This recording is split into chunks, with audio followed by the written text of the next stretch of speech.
अरे शिवान। इसको सर्दी जुकाम है, रात में हॉस्पिटल ले गए थे। अब हॉस्पिटल वालों ने कहा इसे थोड़ी भाप वगैरह दोबारा देने के लिए ले आना हॉस्पिटल, है ना बाबू, जाएगा।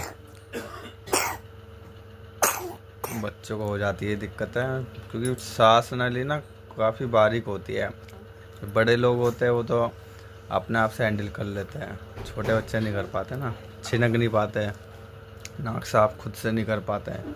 बड़े में क्या छींक लेंगे, अच्छी तरीके से साफ कर लेंगे, छोटे बच्चे नहीं कर पाते। इसलिए नाक जाम है, खर खर करता है बच्चा सांस लेने में। रात में ज़्यादा कर रहा था, अभी भी कर रहा है, थोड़ा थोड़ा आवाज़ आ रही है। तो सर्दी में आप भाप दे सकते हो उसे, भाप की मशीन भी आती है। सो गया शिवांश, नींद आ रही है इसे। शिवांश, ये देख सकते हैं बच्चा जग गया है ना।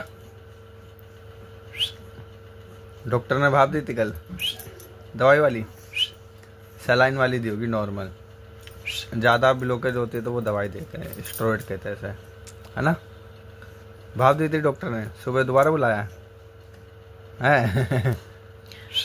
नहीं जाना डॉक्टर पे, सुई नहीं देंगे, भाप देंगे नॉर्मल सी, बस सांस लेने में साफ हो जाएगी सांस नाली।